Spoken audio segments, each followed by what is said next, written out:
नमस्कार, मैं हूं सुबोध मिश्रा। कृषि भूमि में आप सबका स्वागत है।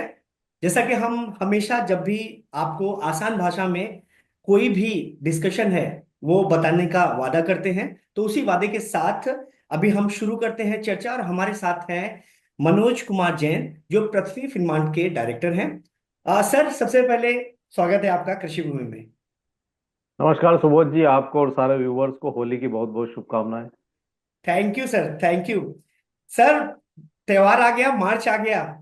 क्या उम्मीद करते हैं इस बार? जो सोने की उम्मीद है, खासतौर से जब अभी जो यूएस टैरिफ की जो इतना ज्यादा एक तरह से जो लोगों के बीच में एक स्पेकुलेशन है और एक कहीं ना कहीं एक डर का माहौल है। आप क्या कहते हैं कि ऐसे समय में क्या स्थिति रहेगी आगे? सुबोध जी बिल्कुल, आपके साथ पहले भी जब हमने शो किया था तो एक मैंने कोट किया था, जो स्केम 92 मूवी आई थी उसका एक कोट था कि रिस्क है तो इश्क है।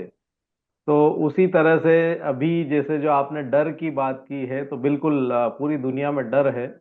और डर जब रहता है तो हमने देखा कि जो डर को काउंटर करने के लिए सबसे अच्छा जो सेफ हेवन माना जाता है वो सोना और चांदी को ही माना जाता है। और इसीलिए हम देख रहे हैं कि ये वर्ष की शुरुआत से जब यहाँ पे टैरिफ की चर्चा शुरू हुई थी यूएस में, उसके बाद से हम देख रहे हैं कि लगातार सोने और चांदी की कीमतों में मजबूती देखने को मिल रही है।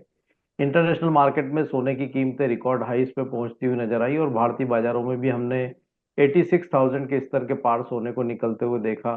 चांदी की कीमतें भी 1 लाख के स्तर को टेस्ट करती हुई नजर आई। तो बिल्कुल यहाँ पे रिस्क ऑन सेंटीमेंट जो हम कह सकते हैं कि जो यूएस ट्रेड टैरिफ को लेकर के है, और जो ग्लोबल इकोनॉमी में अनिश्चितता बनी हुई है, यूएस में रिसेशन की चिंताएं जो है वो होने लगी है।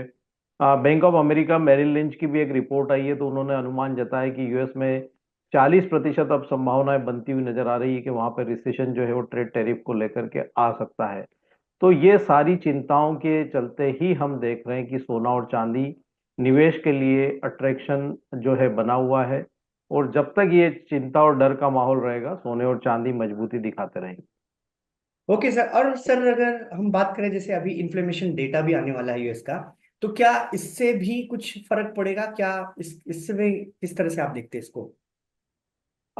इस बार जो यूएस इन्फ्लेशन का जो प्रिडिक्शन आ रहा है वो पिछली बार से थोड़ा सा कम होने का अनुमान यहाँ पे लगाया जा रहा है, लेकिन हमारा मानना है कि बहुत ज्यादा इन्फ्लेशन में कोई गिरावट देखने को नहीं मिलेगी, क्योंकि टैरिफ के चलते हम देख रहे हैं कि यूएस के जो बाकी डेटा है वो लगातार खराब आ रहे हैं। जॉब के डेटा में भी गिरावट देखने को मिली थी, अनएम्प्लॉयमेंट रेट 4.1% पर पहुंचता हुआ नजर आया। मैन्युफैक्चरिंग में डिस्ट्रक्शन है। हालांकि सर्विसेज पीएमआई के नंबर जो है उम्मीद से बेहतर आए थे।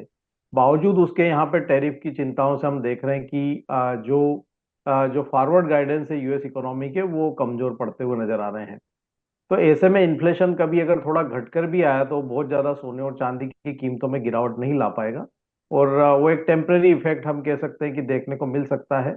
लेकिन यहाँ पे ग्रेजुअली यूएस में इन्फ्लेशन बढ़ेगा, और उसके चलते सोना और चांदी जो है वो सेफ हेवन असेट बने रहेंगे। तो शॉर्ट टर्म में इन्फ्लेशन अगर घट के आता है तो कुछ करेक्शन आ सकते हैं, लेकिन लंबी अवधि में हमारा मानना है कि सोना और चांदी दोनों मजबूती दिखाते रहेंगे।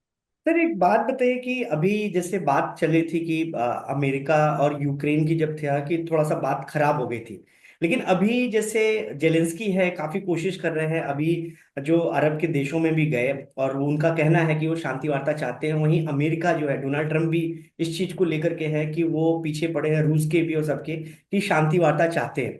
तो अगर ये शांति वार्ता अगर सफल हुई और यूक्रेन और रशिया का युद्ध किसी भी तरह से अभी रुकने की अगर संभावना बनती है, तो क्या फर्क पड़ेगा सोने और चांदी के उस पे भाव पर? बिल्कुल, यहाँ पर रिस्क ऑन सेंटीमेंट के चलते हम देखते हैं कि सोने और चांदी में मजबूती देखने को मिलती है, लेकिन रिस्क एवर्जन होता है, और अगर यहाँ पर रिस्क ईज होता है तो उसका जो वॉर का प्रीमियम है वो कहीं ना कहीं निकलता हुआ नजर आएगा। यूक्रेन ने आज ही सुबह की जो मीडिया रिपोर्ट है कि यूक्रेन ने प्रपोज किया 30 डे के लिए सीज फायर डील के लिए। हालांकि अभी रशिया का उसके ऊपर कोई रिस्पॉन्स नहीं आया है, लेकिन अगर यहाँ पे रशिया और यूक्रेन के बीच में सीज फायर होता है तो उसके चलते थोड़े से जो रिस्क प्रीमियम है वो ईज हो सकते हैं। और ऐसे में सोना ऊपरी लेवल से करेक्शन दिखा सकता है, लेकिन मुझे नहीं लगता कि कोई बहुत बड़ी गिरावट यहाँ पे सोने और चांदी में देखने को मिलेगी, क्योंकि उसके अलावा जो बाकी जो फैक्टर्स हैं वो अभी ज्यादा यहाँ पे प्ले करते हुए नजर आ रहे हैं, चाहे वो डॉलर इंडेक्स की कमजोरी हो, यूएस ट्रेड टैरिफ का फियर हो, यूएस के इक्विटी मार्केट की गिरावट हो, या डी डॉलराइजेशन की बात हो, या जो निवेशक है ना सिर्फ भारत बल्कि दुनिया भर के, उनकी ईटीएफ में लगातार बढ़ती हुई होल्डिंग हो। तो जो पॉजिटिव फंडामेंटल फैक्टर्स है वो अभी ज्यादा है सुबोध जी।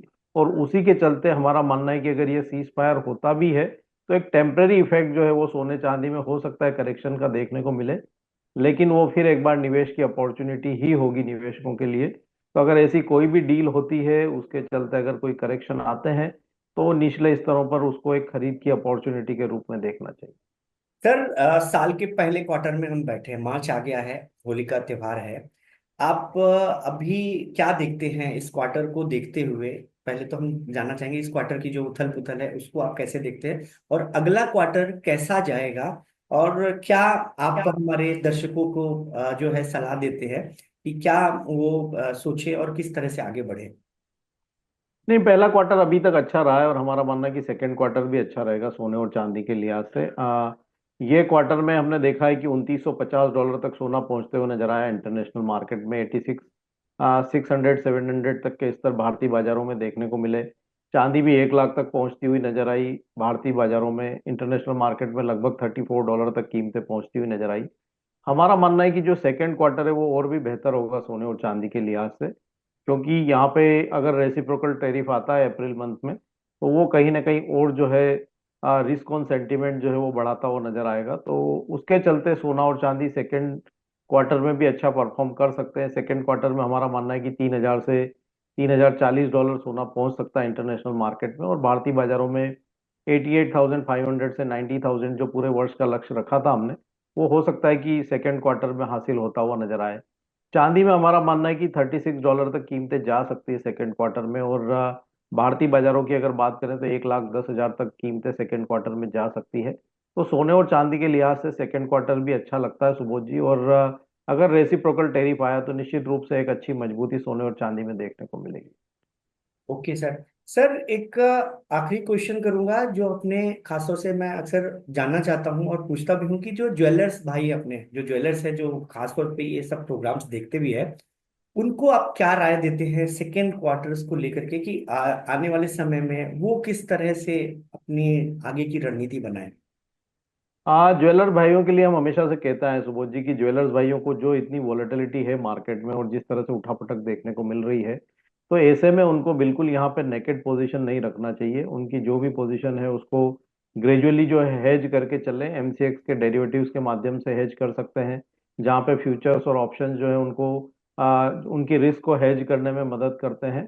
तो बिल्कुल यहाँ पर रिस्क को हेज करके चलना चाहिए, ओपन नहीं रखना चाहिए पोजीशन, क्योंकि आगे भी जिस तरह के सेंटीमेंट है यहाँ पे वोलेटिलिटी और बढ़ेगी आने वाले समय में। लेकिन ओवरऑल ट्रेंड अभी मजबूती का ही है, तो उसको ध्यान में रखते हुए पोजीशन को हेज करके चलना चाहिए। Okay sir. सर, आपने बहुत अच्छी जानकारी दी और बड़े ही सधे हुए शब्दों में आसान भाषा में दी। सर, थैंक यू अभी के लिए, आज के लिए, और अगली बार फिर मुलाकात होगी। नमस्ते सर। Thank you.